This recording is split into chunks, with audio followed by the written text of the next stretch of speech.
Hello and welcome to American Dream Latin Souls. I'm Daniel Ortiz, and today my guest is entrepreneur and inventor Joseph Garcia. Joseph, welcome to our program. Thank you. Thanks for having me. Now, Joseph, what's interesting about your story is that you have proven that as an entrepreneur, a Latino can come from a small town and make a big impact globally, and you're doing that. And we'll definitely want to talk about your story and how you're doing that. But our first question we have, and we ask this of all our guests, is what is your American dream and what does it mean to you? Good question. I have a theory. The American dream to me is the freedom to express our inner selves.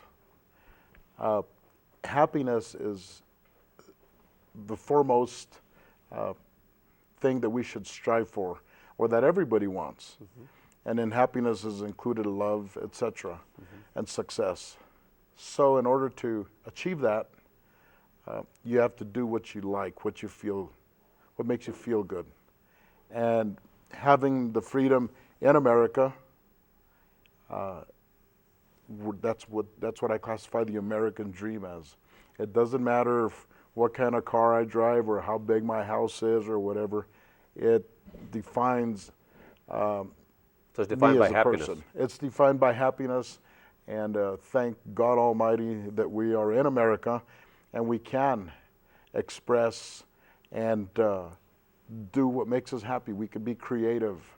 Okay. As long as we obey the laws, we're fine. Well, the framers of the Declaration of Independence included the pursuit of happiness. Exactly. And I think that's apropos because it's who are you as an American if you're not pursuing happiness? I mean, that kind of defines us as a nation. Exactly. As well.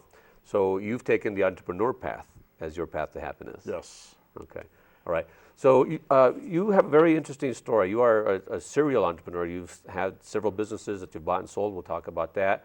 You have a very exciting new product, which is won the Sky Mall Invention of the Year for 2012. It's also the winner of the Best Invention of the Americas, which is produced by the International Patent Expo, I believe. We want to talk about how you got involved with that. So tell us about your business. What is it and what does it do? The current business is, the invention is called the Upright Sleeper, UPRIGHT Sleeper. And the Upright Sleeper is an apparatus that we invented, and my wife helped me with this. That replaces the little U-shaped pillow that you see all over the airports. Okay, you have a sample. Why don't you give us a... I have a sample. This right here is the Upright Sleeper Original. Mm-hmm. This can be molded and bent, shaped to every face, shape, and size. Now, this is something that you created. This is something you have a patent on that, I presume? We have a patent pending. We're in patent pending status. Okay. And I'll tell you why it's better to be in patent pending status as long as you can in a little bit. But anyhow, this right here revolutionized or is revolutionizing being able to sleep while sitting, be it on a train, plane, automobile, at home on the couch, people in wheelchairs, anywhere you need to sleep. While you're sitting, this is it. You can't always get to your bed. Can you take it on an airplane? Because that's, I think a lot of us have experienced being on a plane and being tired. Exactly. And, your neck is all going all over the place. Or, in some cases, someone else's neck is just exactly. a stranger on your shoulder. So, exactly. Okay, so. Yeah. So that's precisely the reason for it. Matter of fact, on a car trip from Santa Fe back home to beautiful Buena Vista, New Mexico, where I was born and raised, I was in the car and So this is how you developed it? This is how it came about. Okay. I consider myself an obsessive inventor. Okay. I had my fists underneath my chin and I told my wife, man, I need to sleep. I need to get some rest. And I had a pillow in the back seat and I had a jacket. And my wife, Lori, said, well, use the pillow or the jacket. And I said, yeah, but they don't hold on properly to my body. It just doesn't stay in place. So here I was, I told her I've got to come up with something to do this. And she put her hands on her cheek and she said, what about something like this? The idea was born. I went home that evening to the garage and I made my first prototype, submitted it to my attorneys for an extensive patent search, and honestly, I figured it had been invented before, and my attorneys called me back a couple, 3 weeks later and said, guess what? It's open. Wow. No one has invented what you did. Something so simple. Something so simple, you would think that, yes, it's been invented, but these are the good ones. Right. And it hadn't been invented, so therefore... so a business was born out of the... Right. It reminds me of a saying my dad used to say. You know, he was a carpenter and used to work in New Mexico, adobe walls, which are not always straight, so Right. you'd always have to create something to make things work, and I'd ask him, how did you get this to work or invent this little apparatus? And he said, la necesidad. Exactly. Which is the necessity. Necessity is the mother of invention. Every time. Okay. Yeah. All right. So we invented this, and it's Okay. very Well, let's talk simple. about where this has gone, because this has been featured. It's got international attention. Now you've been featured on CNN, Fox, Good Morning America. You're going to be on the Ellen DeGeneres show soon. Who else have I missing here? We were recently on The View. On The View, okay.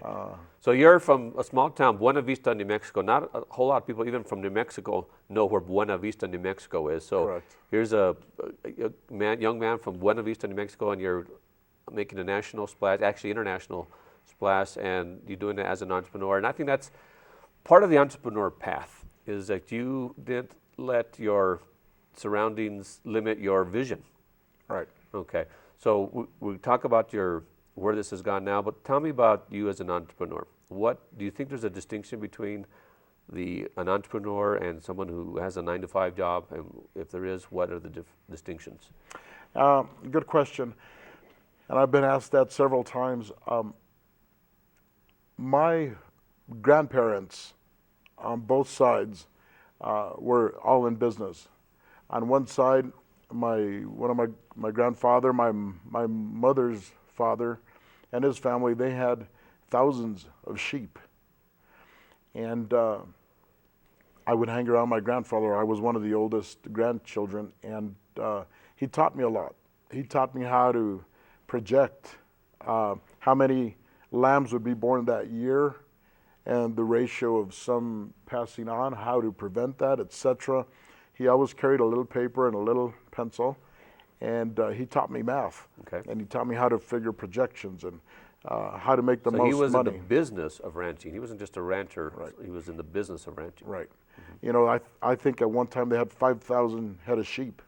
Definitely had the property for it through the Spanish land grant. They were Spaniards. So that's one side. Then my mother, on the same side, she owns Esperanza Home Healthcare. It's a home healthcare business in Mora. She's been there for probably close to 25, 26 years. And my mother is an extraordinary woman, and she is the largest private employer in Mora County and has been for a long time. So you come from a background of entrepreneurs. I come from a background. It's in your blood. My father had a mobile gas station, garage, store, a little C-store that they call them now. And that's where I grew up, helping him run that. My grandparents on my father's side, you know, they had a couple of bars there in Buena Vista. They owned a lot of property, and they would harvest what the property gave them. And they were traders. They'd load up the produce and send trucks out and sell what they could and come back with what they didn't have. And at the end of the day, they did very well. So it's been in me for a long time. Yeah. Okay, all right. So your family actually influenced your role as an entrepreneur. Right. So have you ever had a 9-to-5 job? Yes, I have. Yeah, okay. What was that like? Very short, for a very short time. I didn't like it, and therefore I think you're born with it. You're born with that fire, which is not bad. I mean, there's Sure, we need all kinds of we people need all involved. kinds to make the world go round. Been there, done that, and it just wasn't for me. Right. So I've owned several businesses. Tell us about your been trying business along. history. Early on, I've always invented. Really? I've always Okay. invented, and so has some of my family members. But I used to own a sewer cleaning business. Sewer cleaning, okay. I bought an old truck and an old tank and a pump, and I would go You were around. what age? Oh, this was probably, I was in the military from the age of 18 to 21. The reason I asked is because a lot of entrepreneurs, they start off as kids, because it's in the blood. Selling lemonade, or, I sold paper airplanes, and, in New Mexico, I didn't mow lawns, I cut weeds. We don't have a lot of lawns here. So going that far back, I from the age of, I was worked, my father had a trailer park, so I would mow their weeds. I bought a truck from my father, didn't give it to me, he made me work for it, and I would go around and I would pick bales for local ranchers, and I'd hire the kids and pay them from it. Right. I got hired by an uncle of mine at the age of 11, and after school I'd take off on my little dirt bike and head out to about 15 miles, work a couple, 3 hours every evening. 75 cents an hour is what I used to make. At age 11. Yeah. Okay. And I got my first speeding ticket at age 11. Is that right? Yeah. But the judge understood that I was, out there working. Yeah. Well, and there's a work ethic with entrepreneurs. For us, it's not usually, we don't consider it work all the time. No. Entrepreneurs, they work, all the time, whether even mentally, but it's a labor of love. Right. Usually. So tell us about your inventions. Give us a short story of your inventions. Short story, we invented the upright sleeper. I've got 3 models, and if I may demonstrate very quickly, this right here is very simple. You simply throw this strap over your head, as such. You pull down on the strap while you tilt your head upward, lean back, voila. And you just make it as comfortable as you can. My body is perfectly aligned. I could fall asleep like a baby right now. My head will never fall forward or sideways. Now, where did you come up with the material for that? I mean, it's pliable, obviously. Trial and error. Trial and error. I have hundreds of models. I don't know how many trips to Denver to the materials store, and I would carve them out of wood and inject it till I got it, till I perfected it. Okay. Yeah. We have a child's model. This is called the youth. Now, from what I understand, what you told me is that the child's model is really taking off in the market. I'm going to talk about what's going on in the marketplace. But I think all of us have seen kids on a stroller or in the back seat with their head hanging, and that can be healthy for kids. So there's a condition called torticollis, and our local physical therapist sees a lot of children with torticollis. Torticollis is a fancy name for a really bad twisted neck. Is that right? So you see kids with their heads flopped over. I have a niece, and my sister rides in the back seat holding her head while she sleeps. Wow. But children will suffer no more, because this right here is the answer. Okay. It's called the Youth Upright Sleeper. So this is a version of this. You have several models. We have this original version of the Upright Sleeper. We have an adult pillow, which I have here with me, and we have the youth pillow. Okay. This is a really high quality foam, microfiber, and it's got a really nice memory foam along this top edge, so the child rests their little chin. So basically, I think we've got some photos that we upload here. You just of kids. Slide this behind the child's back, whether they're asleep or awake, and you can just let this dangle. When you see the child falling asleep, you gently pick their little head up, place it in the little cradle, Velcro that, and it's done. And what's holding it in place is the child's own body weight. Okay. This is the marvel of the engineering right here. And so this little pad has a little piece of pliable plastic in it, and it gets tucked behind the child's back.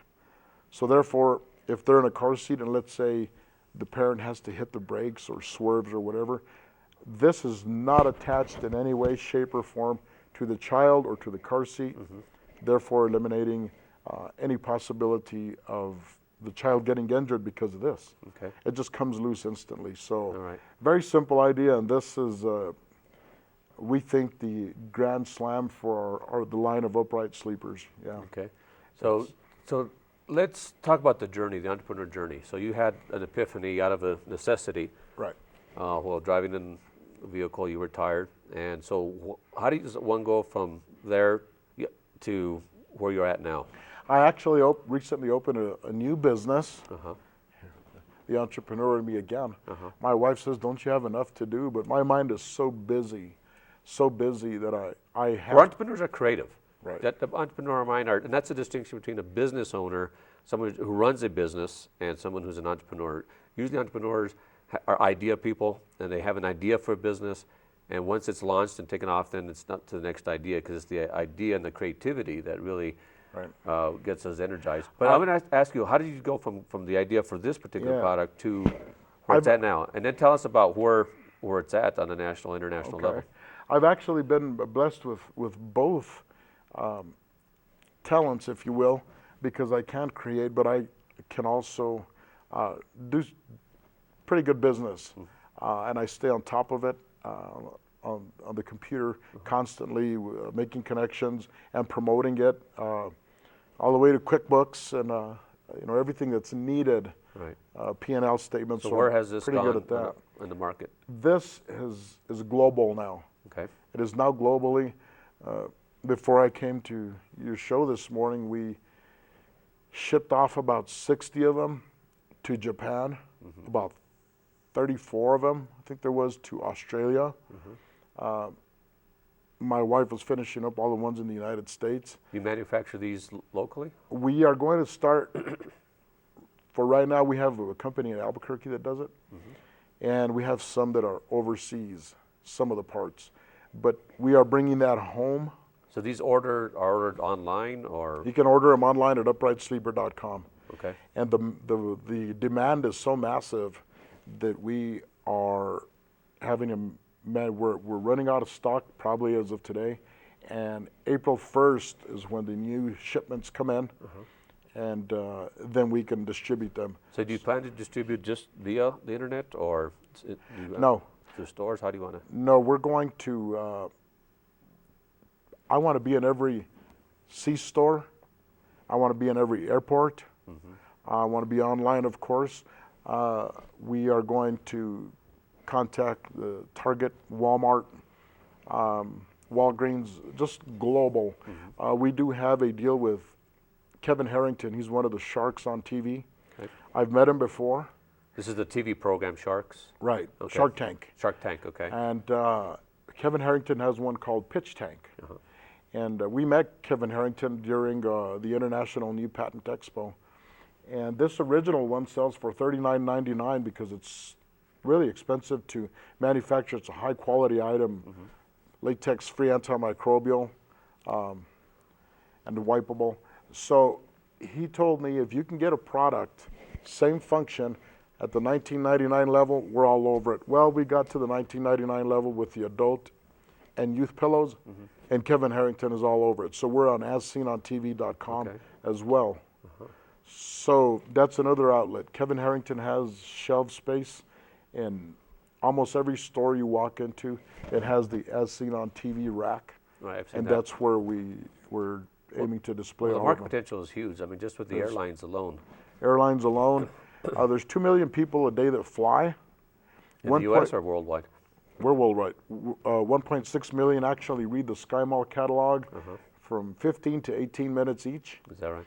So we will be in SkyMall catalog April 1st for the second quarter, April, May, June, and we have a half-page ad in SkyMall catalog. So the potential there is just massive. Of course, that's great. So tell us about, you've won the awards. I guess SkyMall has an award they give out every year. You won the SkyMall Innovation of the Year for 2012 and another award. So right. Actually, when we went to, it's called INPEX, International New Patent Expo, and SkyMall was there. Their executives were there. And my wife and I are at the award ceremony after showing our invention for 3 days. And all of a sudden they said SkyMall would like to issue the first ever Innovation of the Year award. So they weren't actually prepared to offer an award. It was kind of an ad lib thing. So they gave us kind of like a card in a little envelope. It wasn't a trophy. And they said Joseph and Lori Garcia. So they called us up and they gave us the Innovation of the Year award. Out of how many inventions were at this event? I'm going to say maybe 2,500. What they do, what Impex does, they sift through a lot of inventions. They don't just want any invention there, because they do attract buyers from all over the world, and they don't want to waste their time. Sure. You know. Sure. So after they sift through them, then so there's stages you have to go through, and we got there. So there was a lot of inventors, and they chose us. And a few minutes later, let me back up. When they gave us the Innovation of the Year award, I noticed that there was a trophy. It said Best Invention of the Americas. And I told my wife jokingly, I said, that's the trophy I want. And about 5 minutes passed, and they called our name again for the Best Invention of the Americas. Wow. So we brought home the granddaddy of them all. All right. And it was so out of the how many, biggest again, how honors. many inventors from all over the world? I would say there was at least 2,500 Okay, from all over the world. from all over and the they world. chose your invention. Yeah. Okay, so that's got to feel pretty good from a It young does. Latino sheep rancher, Yeah. you know, Yeah. to get that recognition. So you've got another recognition as well. You've been on invited to Ellen DeGeneres, you said, and other national media. Tell us about that. We have a standing invitation from the Ellen DeGeneres show. Actually, we were supposed to be on there last Monday, but they bumped us for something else. It's live TV, you know. Right. And but our invitation stands, so they're working on it to bring us into a future segment. On the way here, I received an email on my phone from my goodness, a magazine in I think it's the Netherlands. The Netherlands, I received so many emails from media outlets. So what they're requesting are photos and a biography, etc. Sure, And then they feature it on their catalog and on their local TV stations, etc. And then the orders come in. Okay. Yeah. So let's switch tracks for a little bit, because I'm going to talk about the mind of the entrepreneur and being a Latino entrepreneur specifically. One of the distinctions that make Latinos, a little different in the U.S. is that our values are different. And, Latino values, I call them faith, family, and frijoles. And frijoles is a catch-all for the culture. So what role does family play in your life and in your business and being an entrepreneur? I have the best family on earth. I'm blessed. My goodness, where do I start? I had big influences from my grandparents on both sides. My father, my mother. I have a really good mom and dad that really loved me a lot and cared for me. Sometimes I didn't think that's what they were doing, but they did. Is that tough love that you're talking about? Or? Once in a while, but I had to work for what I have, and the advice from my parents is still, I'm 48 years old, and it's still nonstop. And I, of course, take it lovingly. They care about me. So that's that part. And I have the best wife on the planet, Lori. She's a registered nurse. We have 3 fine young men, our sons, Jesse and Jacob, also entrepreneurs. They have a barbershop in Mora, New Mexico. Is that right? Yeah. And they're twins. Oh, is that right? So they're inseparable, so they figured they would open a business where they could be together. And then I have Joseph Jr., the oldest, and he's a federal firearms dealer. He loves guns. So he buys and sells them, and that's what he likes. So as an entrepreneur, what role does the family play? One of the things I hear a lot about, and I know it's true is that the family gives you the strength to persevere and to go after your ideas. The entrepreneur path is not easy. There are challenges, and I want to talk about some of the challenges you faced, and so it's been an anchor. Families, I hear a lot, is an anchor. Yes. And a source of strength. That's precisely right. We bounce each other's ideas off each other all the time. It seems like we're always talking about business. We get off on that. Yeah. Sometimes we say, okay, we're going to take a break and watch a movie together, but it's constantly talking about business and treating people fairly with honesty and dignity. And that respect goes a long way, and that's what God Almighty expects of us. So, so that's what my family, the role my family plays in. It sounds like it's a strong foundation. It is. For you and an influence. We're not perfect, but we love each other, and we could not survive without each other. So, it's awesome. Very good, very good. So, what are some of the challenges that you've faced as an entrepreneur? And you know, the path of an entrepreneur can be difficult. A lot of entrepreneurs tell me, well, it's the government, it's the paperwork, it's the taxes. That's a given. But I want to talk to you, what are the personal challenges that you faced as an entrepreneur, and how have you overcome them? Oh boy, that's a good question.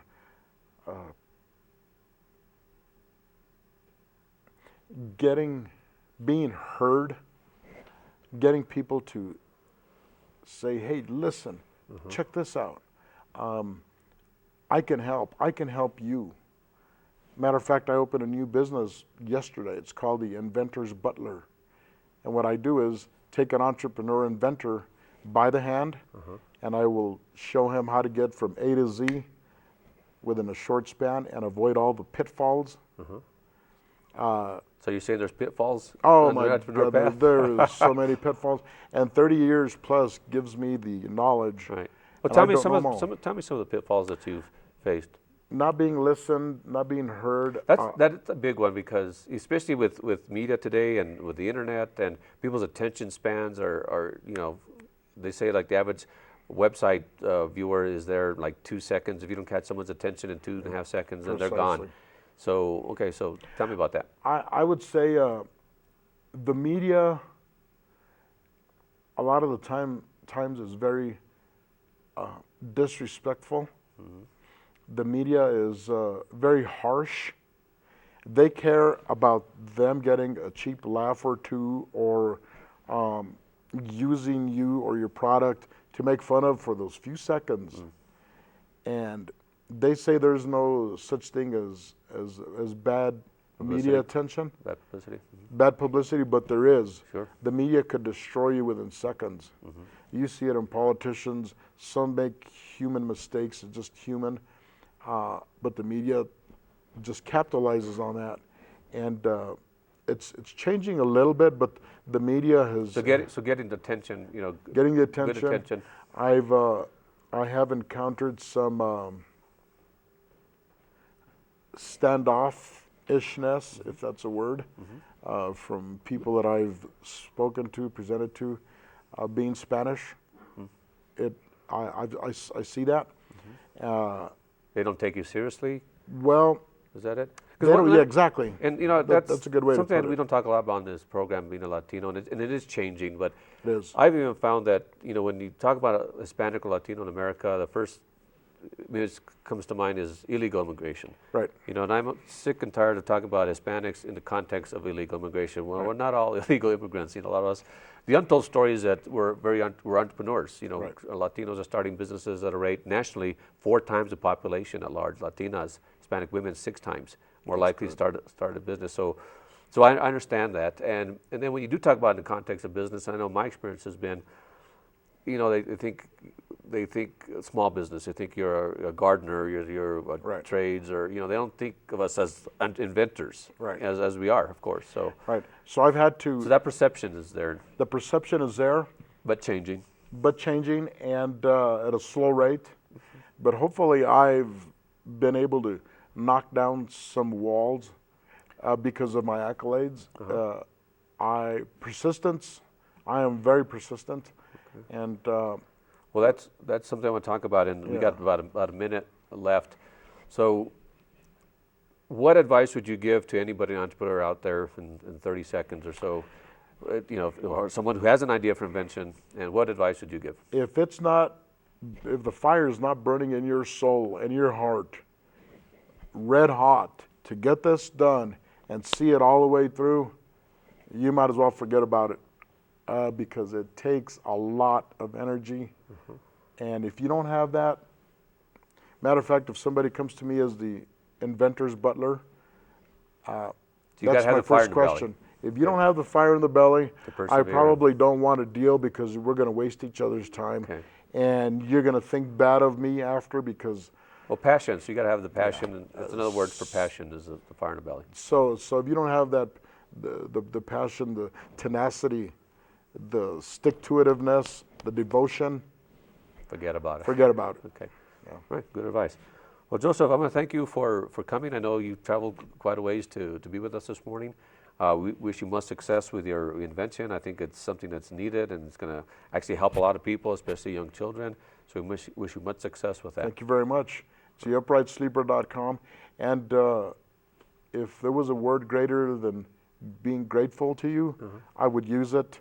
Unfortunately, my there's pleasure. not. So Yeah, it's my pleasure. I'm grateful to you. We want to share your story, inspire other Latinos as well. It can be done. So thank you. Very good. All Thank right. you, sir. Thank you. And I want to thank our audience for joining us on this edition of American Dream Latin Souls. Make sure to visit us on the web at latinosuccess.com.